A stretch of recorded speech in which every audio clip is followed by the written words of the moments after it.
ലഹരിക്കെതിരെ വിവിധ തരത്തിലുള്ള ബോധവൽക്കരണ പരിപാടി നാം കണ്ടിട്ടുണ്ട്. പ്രഭാഷണങ്ങളും മറ്റുമൊക്കെയാണ് ഏറെയും. അവിടെ വ്യത്യസ്തമായൊരു പങ്കുവഹിച്ചുകൊണ്ട് ശ്രദ്ധേയനാവുകയാണ് Mattancherry excise assistant inspector V Jayaraj. ഇതെങ്ങനെയാണ് ഈ ഓട്ടംതുള്ളലിലൂടെ ഈ കാര്യങ്ങൾ ബോധവൽക്കരിക്കാമെന്ന ചിന്തയിലേക്ക് എത്തുന്നത്? ശരിക്കും പറഞ്ഞാൽ ഇതൊരു നിയോഗമായിട്ട് വന്നു ചേർന്നതാണ്.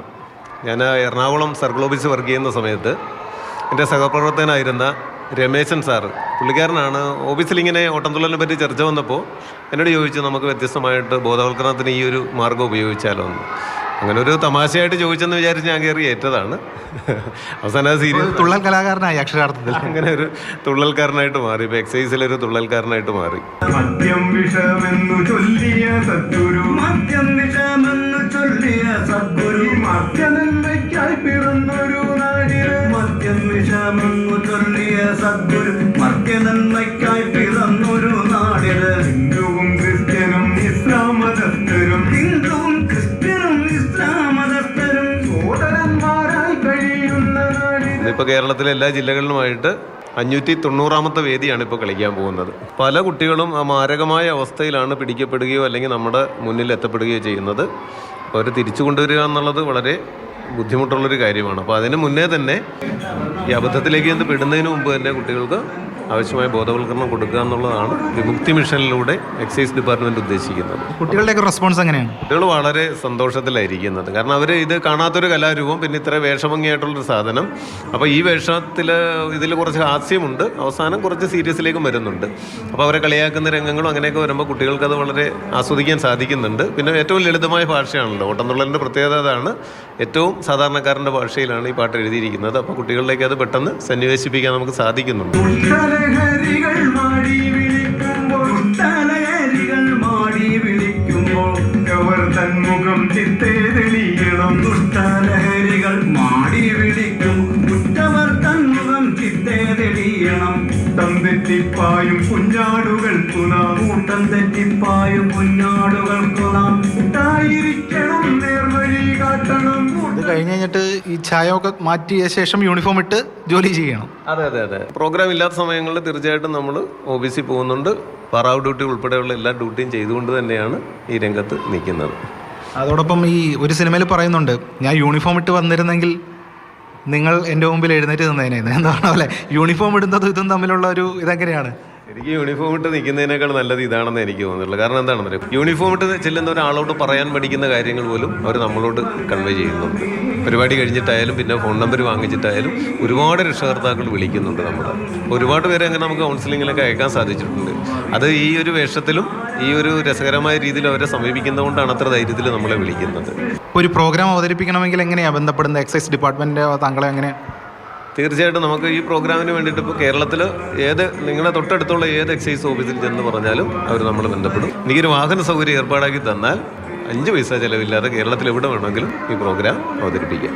ഈ എക്സൈസ് വകുപ്പിൻ്റെ സഹായത്തോടു കൂടി ഒരു ഒറ്റയാൾ പോരാട്ടമാണ് ജയരാജ് എന്ന ഇൻസ്പെക്ടർ നടത്തിക്കൊണ്ടിരിക്കുന്നത്. ലഹരിക്കെതിരെയുള്ള വലിയൊരു ദൗത്യവും കൂടിയാണിത്. എന്തായാലും വേദികളിൽ നിന്ന് വേദികളിലേക്ക് ഈ പ്രയാണം അദ്ദേഹത്തിന് തുടരാൻ കഴിയട്ടെ എന്ന് ആശംസിക്കുകയും ചെയ്യുന്നു. ക്യാമറമാൻ ആന്റണി ഗ്രിഗറിക്കൊപ്പം എസ് രാഗിൻ, മാതൃഭൂമി ന്യൂസ്, കൊച്ചി. കാക്കിക്കുള്ളിലെ കലാകാരനാണ് വി ജയരാജൻ അല്ലേ? എസ് രാഗിൻ നമുക്കൊപ്പം ചേരുന്നുണ്ട്. രാഗിൻ, ഒരു പക്ഷേ അദ്ദേഹം കാക്കിയിട്ട് വന്ന ആ കുട്ടികൾക്ക് മുന്നിൽ ഒരു ക്ലാസ് എടുത്തിരുന്നെങ്കിൽ ഇത്രയും ശ്രദ്ധയോടെ ആ കുട്ടികൾ ഇരിക്കുമോ എന്ന കാര്യത്തിൽ ഒരു സംശയമില്ലാതെയില്ല.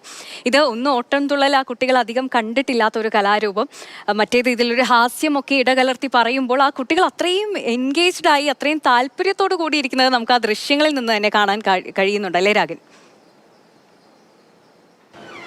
എന്തായാലും വലിയ ഇനീഷ്യേറ്റീവാണ് ഈ ജയരാജ് എന്ന് പറയുന്ന ഇൻസ്പെക്ടർ ഏറ്റെടുത്തിരിക്കുന്നത്. നമ്മളിത് ഷൂട്ട് ചെയ്യാൻ പോയ ഘട്ടത്തിൽ തന്നെ അദ്ദേഹത്തിൻ്റെ സ്വന്തം വാഹനത്തിൽ വരുന്നു. അതിനുശേഷം യഥാർത്ഥത്തിൽ അദ്ദേഹത്തിന് 2 സഹായികൾ ഡിപ്പാർട്ട്മെൻറ്റിൽ നിന്നുണ്ട്. പക്ഷേ അവരെല്ലാ ഘട്ടത്തിലും ഉപയോഗിക്കാൻ കഴിയില്ല. കാരണം ഡിപ്പാർട്ട്മെൻറ്റിലായി തന്നെ ഒരുപാട് ജോലികൾ അവർക്ക് ചെയ്യാനുണ്ട്. അതുകൊണ്ട് അദ്ദേഹം ആ സ്വന്തം നിലയ്ക്ക് വന്ന് അദ്ദേഹം ചായമൊക്കെ മുഖത്ത് തേക്കുകയാണ്. അതിനുശേഷം ഇതിൻ്റെ വസ്ത്രങ്ങൾ, ഓട്ടംതുള്ളലിൻ്റെ വസ്ത്രങ്ങൾ അണിയേണ്ടതായിട്ടുണ്ട്. അതിന് യഥാർത്ഥത്തിൽ സഹായികൾ വേണം, ഇത് കെട്ടാനും മുറുക്കാനും ഒക്കെ തന്നെ. അത് അപ്പോൾ അവിടെ ആരാണോ ഉള്ളത്, ആ സംഘാടകർ അല്ലെങ്കിൽ അവിടെ ആരാണോ ഉള്ളത്, അവരുടെ സഹായം സ്വീകരിക്കുക. അങ്ങനെ വലിയ ഒരു എഫർട്ടാണ് അദ്ദേഹം ഇതിൻ്റെ ഭാഗമായിട്ട് എടുക്കുന്നത്. മറ്റൊന്ന് ഈ തുള്ളൽ വരികളാണ്. അദ്ദേഹം തന്നെ ചിട്ടപ്പെടുത്തിയതാണ്, അദ്ദേഹം തന്നെ എഴുതിയതാണ്. ആ വരികളൊക്കെ തന്നെ വലിയ കാമ്പും അർത്ഥവും ഒക്കെ ഉള്ളതാണ്.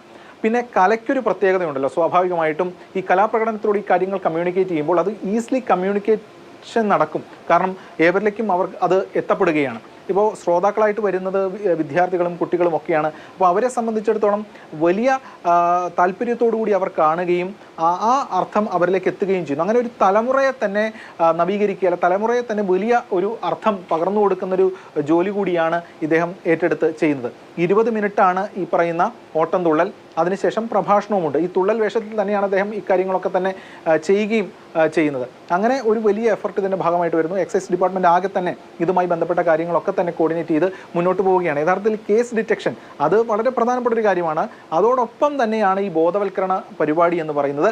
അതിൽ ഇത്തരം മാധ്യമം കൂടി സ്വീകരിക്കുന്നതിൻ്റെ അർത്ഥം എന്ന് വെച്ചാൽ ഇത് എന്താണോ താൻ മുന്നോട്ട് വയ്ക്കുന്ന ആശയം അത് പൂർണ്ണമായും അവരിലേക്ക് എത്തണം എന്നത് തന്നെയാണ്. അത് വളരെ ഒരു പോസിറ്റീവായിട്ടുള്ള കാര്യമാണ്. പ്രത്യേകിച്ചും ഇന്ന് ഈ ലഹരി ഉപയോഗമടക്കം കൂടി വരുന്നൊരു പശ്ചാത്തലത്തിൽ ആ ലഹരിയുടെ വേരറുക്കാൻ വേണ്ടി ഇത്തരം കാര്യങ്ങളിലൊക്കെ തന്നെ ഇനീഷ്യേറ്റീവ് എടുത്ത് ചെയ്യുക എന്നത് തന്നെ വളരെ പ്രധാനപ്പെട്ട ഒരു കാര്യം. അദ്ദേഹം ചെറുപ്രായത്തിൽ അദ്ദേഹത്തിന് കലയുമായൊന്നും ബന്ധമുണ്ടായിരുന്നില്ലെന്നാണ് അദ്ദേഹം പറയുന്നത്. അപ്പോൾ ഇതിനുവേണ്ടി അദ്ദേഹം പഠിച്ചെടുത്ത് ഈ കാര്യങ്ങളൊക്കെ തന്നെ ചെയ്യുന്നു. വിവിധ വേദികളിൽ ഞാൻ ആദ്യം കണ്ടപ്പോൾ ശരിക്കും വിചാരിച്ചത് ഇദ്ദേഹത്തിന് ഓട്ടംതുള്ളലൊക്കെ നേരത്തെ അറിയാവുന്ന ഒരാളെന്നാണ്. പക്ഷെ അങ്ങനെയല്ല, സ്വന്തമായി ചിട്ടപ്പെടുത്തി ഇതുപോലെ മേക്കപ്പ് ഒക്കെ സ്വയം ചെയ്ത് കുട്ടികൾക്ക് മുന്നിൽ ഇങ്ങനെ ഓട്ടംതുള്ളൽ അവതരിപ്പിക്കുകയാണ്. എക്സൈസ് എന്താണോ ആഗ്രഹിക്കുന്നത്, കുട്ടികളിലേക്ക് ഏത് തരത്തിൽ സന്ദേശം എത്തുന്നു അത് കൃത്യമായി എത്തിക്കാൻ ജയരാജൻ സാറിന് സാധിക്കുന്നു എന്നതാണ്. എന്തായാലും അദ്ദേഹത്തിന് വലിയൊരു കയ്യടി നൽകുകയാണ്.